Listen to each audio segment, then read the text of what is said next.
Voilà, messieurs et dames, vous venez de nous suivre, de voir et d'entendre quand même leur point de vue par rapport au problème du taux d'échange chez nous ici en RDC.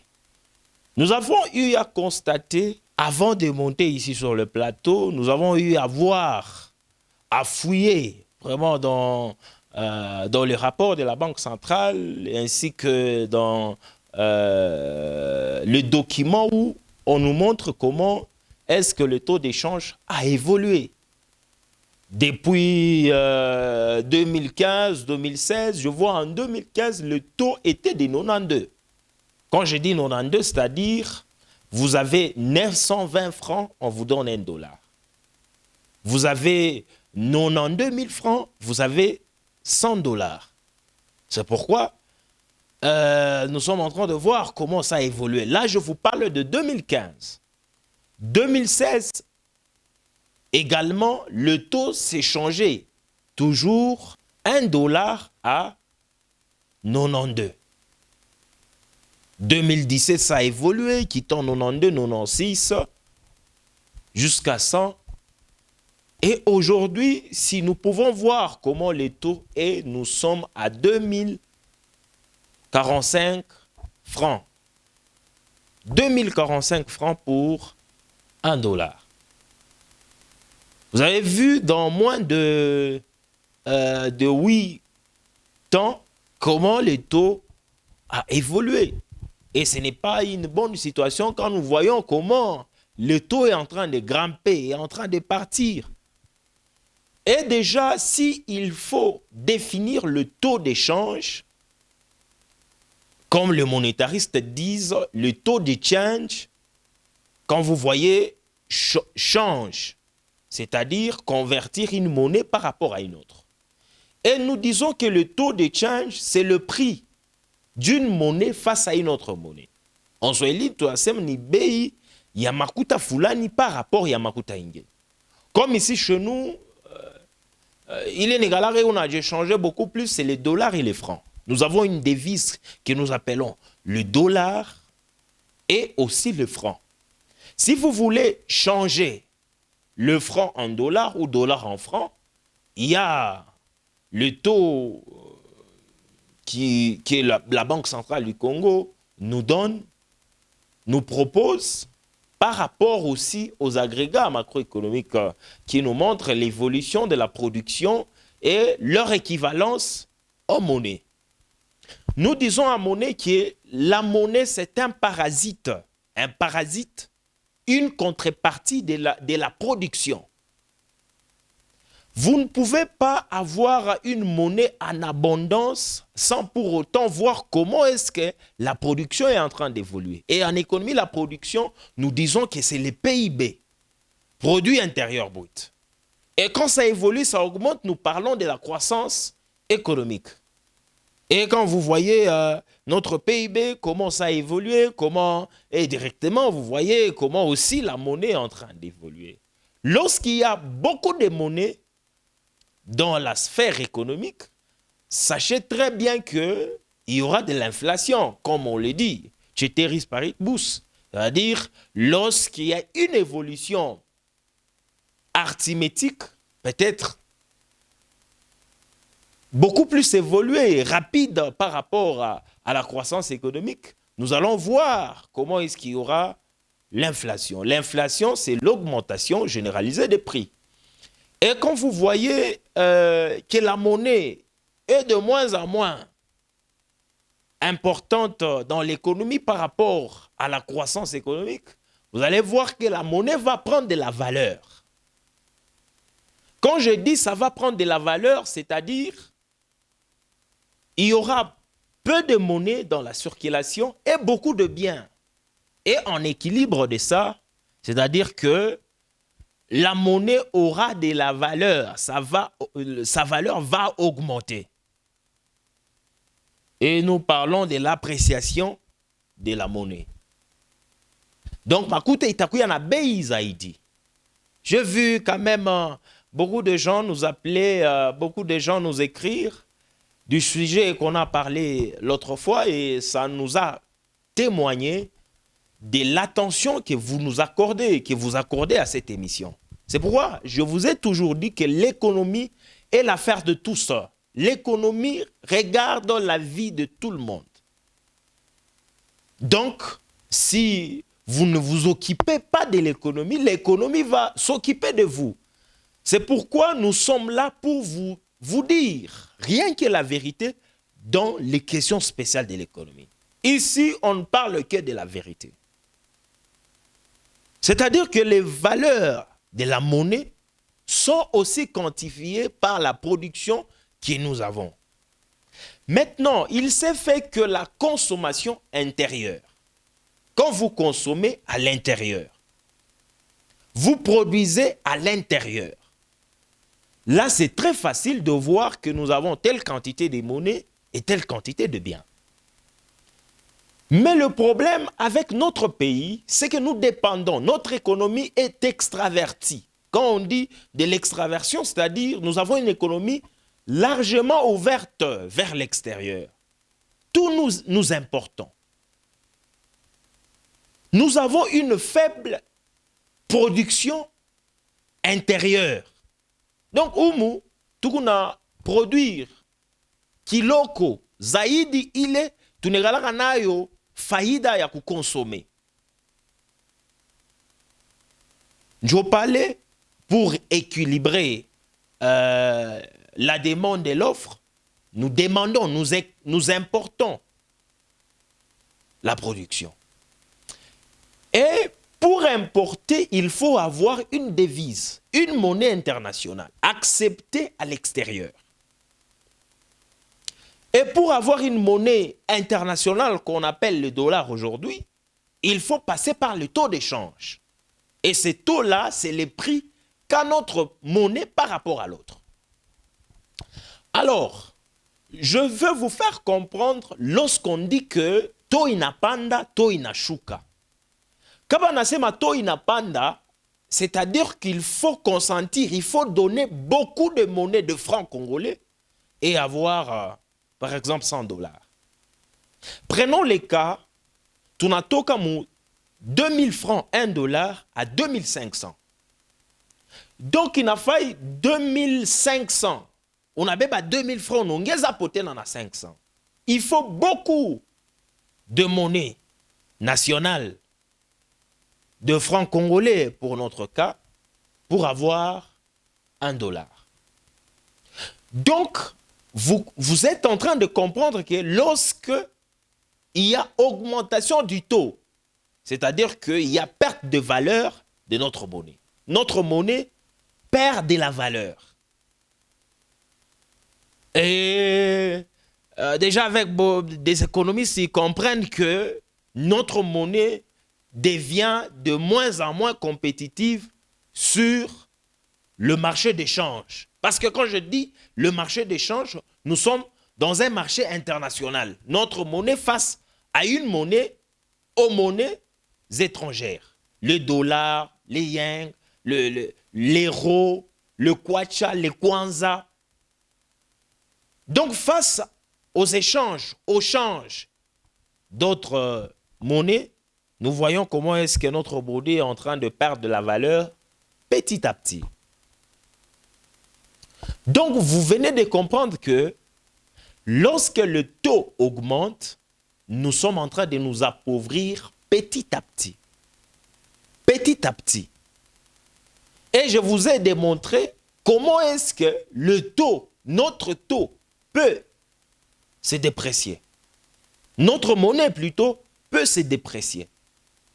Le taux peut augmenter. Quand le taux augmente, c'est en notre défaveur. C'est en notre défaveur. Mais lorsque le taux diminue, c'est en notre faveur. Quand on a dit que le taux est 2000, il est en 1900. Nikusema, monnaie et tout, il n'a pas bei. Il n'a pas de bei. Ce n'est pas ce que vous comprenez. Bei n'a pas de 2100, bei n'a pas de. Non, c'est en notre défaveur. Notre monnaie se déprécie. Kamato inapanda. Kamato inashuka, notre monnaie s'apprécie. Et c'est déjà des éléments, des signes qui nous montrent, qui nous disent comment évolue notre monnaie. Donc notre monnaie n'évolue pas bien. Et ça ne va pas nous enchanter. C'est pourquoi ceux-là qui nous dirigent, ceux-là qui ont des décisions sur ces variables macroéconomiques, il faut faire très attention parce que nous sommes en train de vous regarder. Nous sommes en train de vous voir. Nous sommes en train de vous suivre. Et lorsque la monnaie s'apprécie, se déprécie, c'est la population qui paye le pot cassé. C'est la population.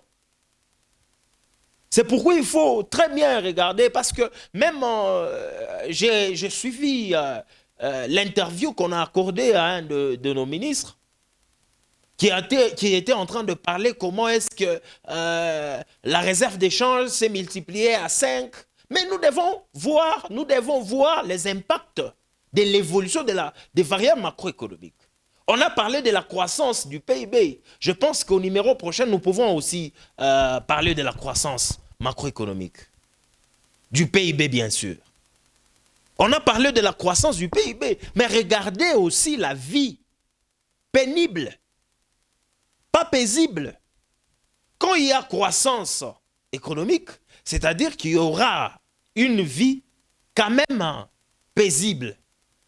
Mais le cas de notre pays, nous sommes en train de voir que il y a croissance économique, au lieu que la vie soit paisible, mais la vie devient de plus en plus pénible. Ce n'est pas une bonne chose. Ce n'est pas une bonne chose. Et nous sommes éclairés, nous sommes des économistes avérés. On ne peut pas se taire. On est là pour vous parler, pour vous montrer, pour vous éclaircir comment les choses évoluent dans notre pays. Et vous êtes en train de nous suivre, de voir, de nous écouter, comment nous sommes en train de vous expliquer, partant des faits et phénomènes de notre économie. Nous sommes en train de parler du problème du taux d'échange ici chez nous, en RDC. Donc il faut comprendre la source du taux d'échange. Et récemment, j'ai même vu l'annonce qu'on a annoncé qu'il fallait suspendre l'importation de certains biens, question de diminuer la demande du taux de devise, du dollar. Parce que du fait que nous importons, c'est-à-dire nous avons une demande qui s'accroît petit à petit ou plus vite en termes de dollars, de devises, question de nous permettre de payer à l'extérieur. Donc comprenez bien, si nous allons payer quelque chose à l'extérieur, il faut aller avec les dollars. Il ne faut pas aller avec le franc. Il ne faut pas aller avec le franc. Je vous ai dit dans les autres numéros que ce n'est pas nous qui produisons le dollar. Ce n'est pas nous qui frappons le dollar. Ce n'est pas nous qui injectons le dollar. C'est-à-dire nous dépendons du pays qui nous produit le dollar, qui nous injecte le dollar, qui frappe le dollar. Et nous avons besoin d'avoir le dollar pour nous payer la production des autres pays extérieurs. Maintenant, comment nous pouvons avoir des dollars en abondance? Comment nous pouvons en avoir? Les dollars, nous pouvons en avoir par le fait que nous exportons, nous achetons, nous vendons plutôt à l'extérieur. Quand nous vendons, ça va nous apporter les devises. Ça va nous apporter les devises. Dans les cas qu'on a parlé de la vente de 32 blocs pétroliers gazeux, qui va nous apporter des dollars. Et j'ai quand même bien suivi que l'appel d'offres est quand même arrivé presque à sa fin. Il fallait qu'on puisse arrêter cet appel d'offres, qu'on puisse le terminer, le clore, pour maintenant passer dans une autre étape. Et ça va nous apporter du fait que nous vendons à l'extérieur. Et vendre à l'extérieur, c'est ce que nous appelons exportation. Lorsque nous exportons, nous amenons notre production à l'extérieur, ça nous apporte parce qu'on ne va pas nous donner le franc, on va nous donner les devises, on va nous donner les dollars. Et quand nous apportons les dollars dans notre pays, c'est pour nous permettre à acheter aussi à l'extérieur. Maintenant, voyez comment nous dépendons toujours de l'extérieur. Nous avons toujours besoin de dollars pour nous procurer, nous approvisionner de la production extérieure. Et ça, ce n'est pas une bonne chose. Notre économie est extravertie, largement ouverte à l'extérieur. Donc, vous êtes en train de comprendre que c'est très important d'établir, de comprendre comment fonctionne le taux d'échange. C'est très important de comprendre comment le taux d'échange impacte notre économie. Le taux d'échange influence notre économie. C'est très important de comprendre comment est-ce que le taux influe sur le variable macroéconomique. Et lorsqu'il y a évolution, comment il y aura de l'impact? Lorsqu'il y a dégradation, comment il y aura de l'impact? Donc c'est très important vraiment de voir comment les choses doivent évoluer ici chez nous, en RDC, dans l'économie congolaise. Très capital, notre économie. Très capital, le taux d'échange. Nous échangeons le bien, nous échangeons les services, nous échangeons des capitaux, nous échangeons le capital intellectuel, nous échangeons beaucoup de choses. Nous avons toujours besoin d'aller vers l'extérieur. Nous avons toujours besoin d'acheter à l'extérieur. Mais c'est avec le dollar que nous pouvons en acheter. C'est avec le dollar. Mais il faut que ces dollars-là soient en abondance pour qu'on puisse voir comment les choses doivent fonctionner, comment les choses doivent aller. Et c'est comme ça que les choses doivent évoluer. La problématique, le problème du taux d'échange, la parité du taux d'échange. C'est pourquoi on a pris cette initiative quand même de vous faire comprendre que les décideurs doivent attirer beaucoup plus d'attention sur ces agrégats. Les décideurs doivent prendre des mesures question de ne pas vraiment faire assez que la population ne puisse pas avoir une bonne vie. Les décisions qu'on a prises pour suspendre l'importation d'autres biens, entre autres le ciment, entre autres les immobiliers, pour dire que nous allons voir que la demande de dollars va diminuer.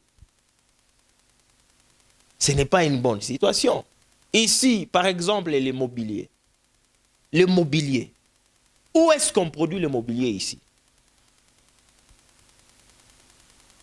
Quand vous nous dites nous n'autoriserons pas l'entrée, l'importation de tels biens, est-ce en contrepartie, il y a une structure, il y a une entreprise qui peut nous donner le même bien que vous venez d'interdire?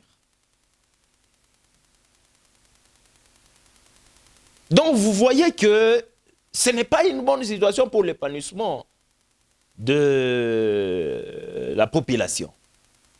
Comme ici, le cas du Lualaba, nous avons vu comment vous avez interdit l'importation d'autres biens, entre autres, on a parlé du ciment. Ici, chez nous, au Lualaba, le ciment a pris de l'ascenseur, le prix a augmenté. Pourquoi? Parce qu'il n'y a pas d'équilibre entre l'offre et la demande. La demande reste intacte, mais l'offre vient de diminuer parce que la production intérieure ne parvient pas à couvrir la totalité de la demande et nous comblons ce déficit par l'importation et que vous venez de suspendre l'importation de ces biens-là, c'est-à-dire la demande reste intacte, mais l'offre diminue et le prix va faire quoi? Va s'équilibrer. Le prix va augmenter pour équilibrer la demande et l'offre. Et qui paye le pot cassé, c'est la population.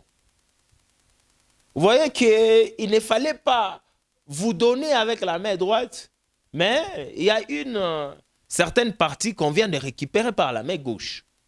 Et ce n'est pas une bonne chose. C'est pourquoi, avant de prendre toute décision, il faut nécessairement vous poser de la question, il faut nécessairement voir comment il y aura des retombées sur ce que vous venez de prendre comme décision.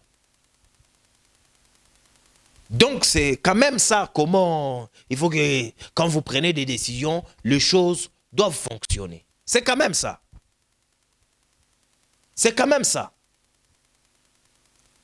Et vous allez voir qu'il y a des décisions qui sont en train de tomber comme de la pluie pour essayer d'équilibrer certaines choses, pour essayer de pallier à certains problèmes. L'économie ne s'interrompt pas. Quand vous prenez des décisions dans telle variable, sachez très bien que ça aura des répercussions, des impacts sur d'autres variables. C'est comme ça dans l'économie.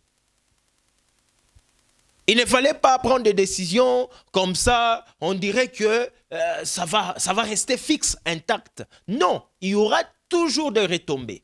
Il y aura toujours des impacts. Donc vous allez voir que telle décision va influer sur telle variable et telle variable va influer sur telle autre variable. C'est comme ça. De 1 jusqu'à 10. Et puis, il faut faire une étude minutieuse pour voir si, kama on a bébé les décisions, c'est l'élément essentiel à prendre, à étudier. C'est pourquoi il y a des intellectuels.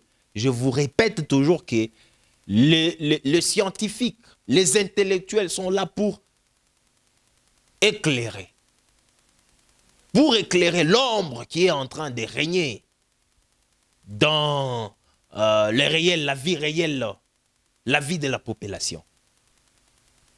Et notre deuxième point, notre deuxième sujet, avant d'éclore l'émission, c'est cette décision qui est sortie suspendant la TVA, la ponction, la taxation sur la valeur ajoutée, sur des produits de première nécessité. Quel impact qu'aura cette décision sur la vie sociale et économique de la population?